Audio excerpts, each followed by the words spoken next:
if you can read, unlike me, then I would be explaining the new elemental reaction and Inefa and see if she is actually good before 6.0. As you can see, I already have Inefa right here, and I will not be showing my pulls because I didn't record it. It didn't take much. I was already on guarantee. It took me like 24 pulls to get her, so I'm ready for Flynn's. And that's where she will see most of her use, is with Flynn's. But obviously, we don't have him yet. So let's see what you can do right now. So first, let me go over my build with her. Right now, I am using Golden Troop, and my crit ratio is 70% crit rate to 137% crit damage. Now, I do not suggest farming for her because the new 6.0 area will have a new artifact set that will be absolutely the best in slot for her.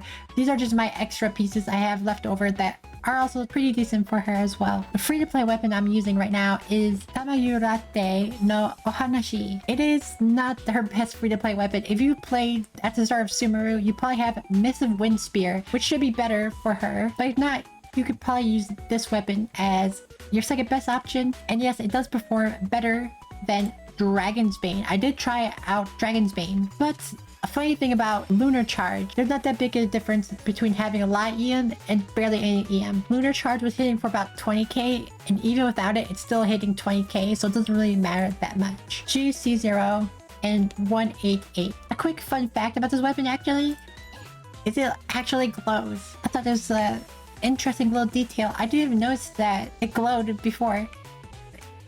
See, it disappears, like the glow goes away. So lunar charge, it's actually not that complicated. It is a brand new reaction, but also the same reaction with just a different name. So every single reaction that we have in the game right now is going to get a lunar counterpart. So right now, obviously, only because we have Inefa right now, we only have access to lunar charge, which is the counterpart to electro charge. And it basically functions the same, except you have to have Inefa in your team. And a fact about lunar charge is it doesn't scale with damage percent bonuses. So that's why when you build her, you put an attack goblet on her. So after all that, you're probably wondering, why is Farina here? Well, Inefa doesn't actually do too much damage, so Farina can supplement that damage. Also, when you take Farina and give her Sigwing, she does even more damage. The Sigwing also buffs Fischl's damage and Inefa's damage. So with all these three together, it's a pretty strong quick swap team. Also, it's kind of like an AFK team where you can just E, and then you can chill around with Sigurine and watch everything kill everything. And with this team, I've actually found it to be very powerful. I'm going to go to my favorite little test subject, the Big Dorito boss. This guy is probably tired of my abuse, but I can't help it. He's so abusable. I can't put down the triangle. Let's see the numbers.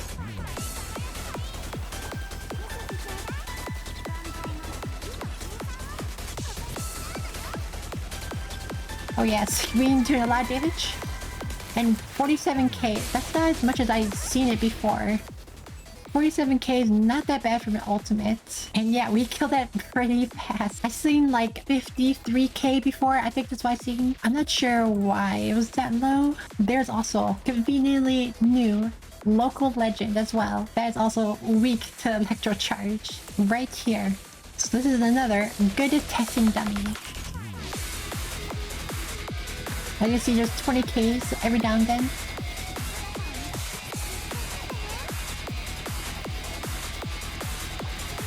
Okay, this still 47k. Interesting. I wonder why.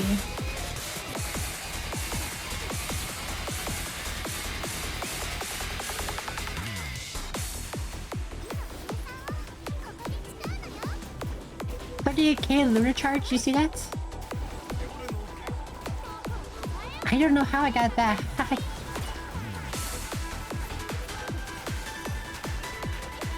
Still 48. Seeing 23 sometimes.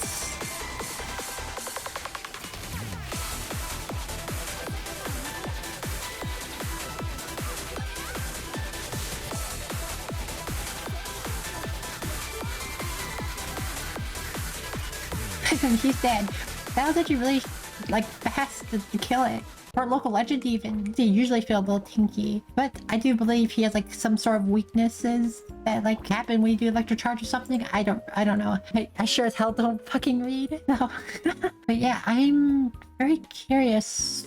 Maybe they have like a higher resistance. Maybe it was versus an enemy that had a lower resistance I did it against, and that's how I got the 50k. So I could have sworn I did like 50k ultimates before. I really wish I could take this into Scaramouche, but the thing about the thing about Scaramouche is in order to get to his like down phase, you have to break the electro like stuff, right? Both Farina, Seguini, and 2 electros. That's literally impossible because it's like an electro shield they have to break basically, and Hydro doesn't break those. So it's literally impossible for me to do with this team. Oh, we can use the Hydro Tupla and see just her and Fischl's damage, to be fair. But Farina would literally be doing no damage against this boss.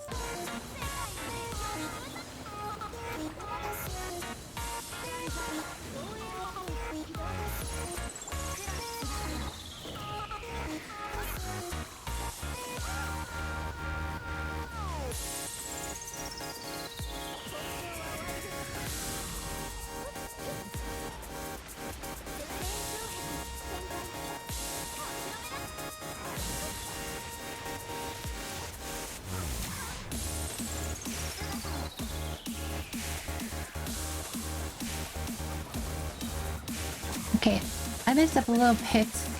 But yeah, obviously, without Farina's damage, the team's damage definitely suffers.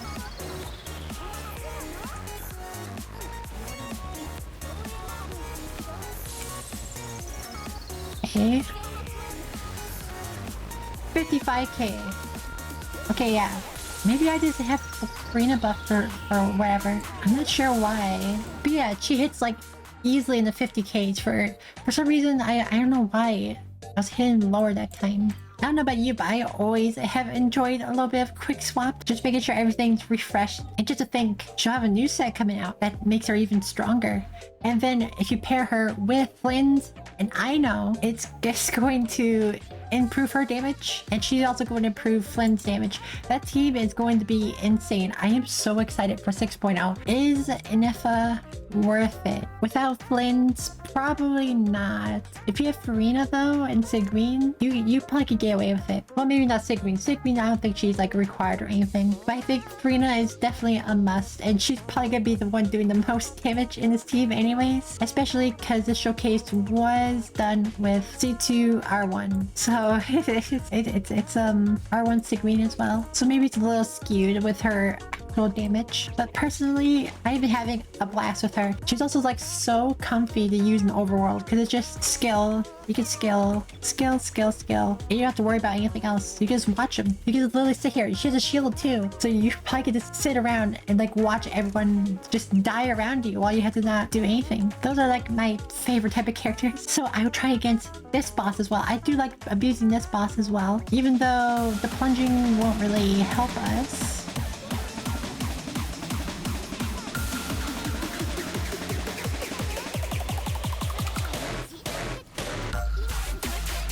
Oh yeah, Sigween damage.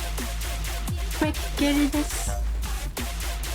Again, 47k. Yeah, I wonder why it's less now. That's interesting. But yeah, this is a pretty powerful team, especially with the Farina Sigween combo. That's just unmatched. People really do sleep on Sigween. Like, she's not only a powerful healer, she's also a really powerful buffer because she has quills like Shunha. Her damage buffs are applied before crit damage buffs and damage percentage buffs and everything else. And the only problem with this is her quills will be used up quite quickly with this team because all of them do use skills and stuff. But she's fine to use on field because everyone on this team uses fucking Golden Troop. I farmed a lot of Gold Troop, if you can't tell. And I would definitely be farming a lot of 6.0 artifacts, which you should definitely farm as well, especially if you're planning on getting any of the new 6.0 units. X.0 artifacts are always the best artifacts for that entire region. It's a no-brainer. If I was helpful, you know, you learn more about Ineffa, the lunar reactions, leave a like, subscribe,